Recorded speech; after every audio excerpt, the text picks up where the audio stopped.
अस्सलामुअलैकुम। हमारी वीडियो में हमारे यूट्यूब चैनल ईमान बूस्टर में आपका खुश आमदीद है। आज हम एक ऐसे वाक़ये के बारे में बात करेंगे जो तारीख का एक बहुत बड़ा सबक है। ये वाक़या हमें बताता है कि अल्लाह की ताकत सबसे बड़ी ताकत है और दुनिया का कोई भी जालिम अल्लाह के कानून से बच नहीं सकता।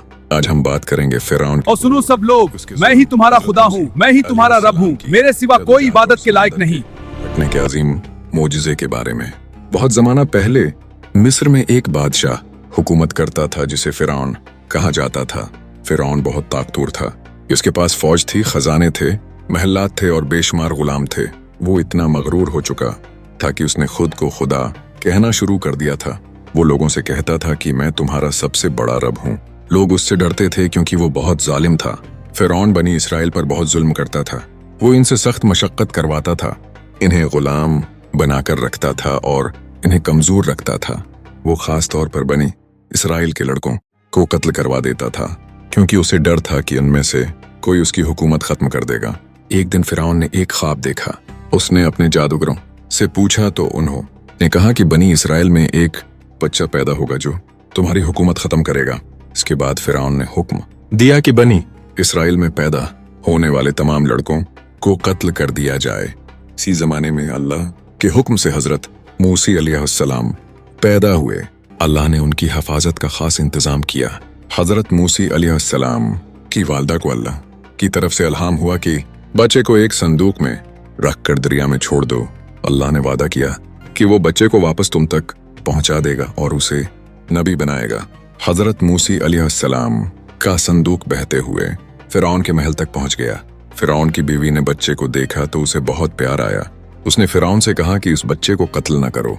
इस तरह हजरत मूसी अलैहिस्सलाम दुश्मन के घर में ही पलने लगे। जब हजरत मूसी अलैहिस्सलाम जवान हुए तो एक दिन उन्होंने एक मिस्री आदमी को एक बनी इसराइली को मारते देखा। उन्होंने उसे बचाने की कोशिश की और गलती से वो मिस्री मर गया। इसके बाद हजरत मूसी अलैहिस्सलाम मिस्र छोड़कर मदीन चले गए। मदीन में कई साल गुजारने के बाद अल्लाह ने हजरत मूसी अलैहिस्सलाम को नबूवत अता की और हुक्म दिया कि फिरौन के पास जाकर उसे अल्लाह का पैगाम सुनाए। हजरत मूसी अलैहिस्सलाम ने दुआ की कि उनके भाई हजरत हारून अलैहिस्सलाम को भी उनका मददगार बना दिया जाए। अल्लाह ने उनकी दुआ कबूल की। जब हजरत मूसी अलैहिस्सलाम फिरौन के दरबार में गए तो उन्होंने अल्लाह का पैगाम दिया और माजिज़े दिखाए। उनका ओसा सानब बन जाता था और उनका हाथ रोशन हो जाता था, मगर फिरौन ने इनकार कर दिया और कहा कि मैं ही सबसे बड़ा रब हूँ। फिरौन ने जादूगरों को बुलाया ताकि हजरत मूसी अलैहिस्सलाम का मुकाबला किया जा सके, मगर जब हजरत मूसी अलैहिस्सलाम ने अपना ऐसा फेंका तो वो हकीकी सांप बन गया और जादूगरों का जादू खत्म हो गया। जादूगर समझ गए कि ये अल्लाह का मौजज़ा है और वो ईमान ले आए। फिरौन को बहुत गुस्सा आया। उसने जादूगरों को सख्त सजाएं दें, मगर वो अपने ईमान पर कायम रहे। फिर अल्लाह ने फिरौन और उसकी कौम पर मुख्तलिफ अजाब भेजे, जैसे तूफान, टिड्डियां, मेंढक और पानी का खून बन जाना। मगर फिरौन हर बार वादा करता और फिर वादा तोड़ देता।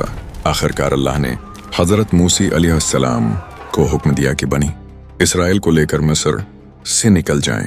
हजरत मूसी अलैहिस्सलाम इन्हें लेकर निकल गए। जब फिरौन को खबर मिली तो वो अपनी फौज लेकर उनके पीछे निकल पड़ा। जब हजरत मूसी अलैहिस्सलाम और बनी इसराइल समंदर के किनारे पहुंचे तो लोग डर गए क्योंकि सामने समंदर था और पीछे फिरौन की फौज। हजरत मूसी अलैहिस्सलाम ने कहा कि मेरा रब मेरे साथ है और वो मुझे रास्ता दिखाएगा। फिर अल्लाह के हुक्म से हजरत मूसी अलैहिस्सलाम ने अपने असा से समंदर पर मारा। समंदर दो हिस्सों में तकसीम हो गया और दरमियान में खशक रास्ता बन गया। बनी इसराइल इस रास्ते से गुजर गए। फिरौन और उसकी फौज भी उनके पीछे समंदर में दाखिल हो गई, मगर जब वो दरमियान में पहुंचे तो अल्लाह के हुक्म से समंदर दोबारा मिल गया और फिरौन और उसकी फौज डूब गई। जब फिरौन डूबने लगा तो उसने ईमान लाने का ऐलान किया, मगर उसका ईमान कबूल नहीं हुआ क्योंकि वो आखिरी वक्त का ईमान था। अल्लाह ने फरमाया कि आज हम तुम्हारी लाश को महफूज रखेंगे ताकि आने वालों के लिए निशानी बन जाए। ये वाकया हमें सिखाता है कि गुरूर का अंजाम हमेशा बुरा होता है। जुल्म करने वाला कभी कामयाब नहीं होता। अल्लाह हमेशा मजलूम की मदद करता है। हमें अपनी जिंदगी में कभी गुरूर नहीं करना चाहिए। अगर अल्लाह हमें कुछ दे तो हमें शुक्र करना चाहिए। हमें हमेशा सच का साथ देना चाहिए और अल्लाह पर भरोसा रखना चाहिए। हजरत मूसी अलैहिस्सलाम का वाकया हमें सब्र, ईमान, हिम्मत और अल्लाह पर यकीन सिखाता है। अल्लाह हमें सीधे रास्ते पर चलने की तौफीक दे और हमें जुल्म से बचाए। अगर हमारी वीडियो आपको अच्छी लगी हो तो हमारे YouTube चैनल ईमान बूस्टर को लाइक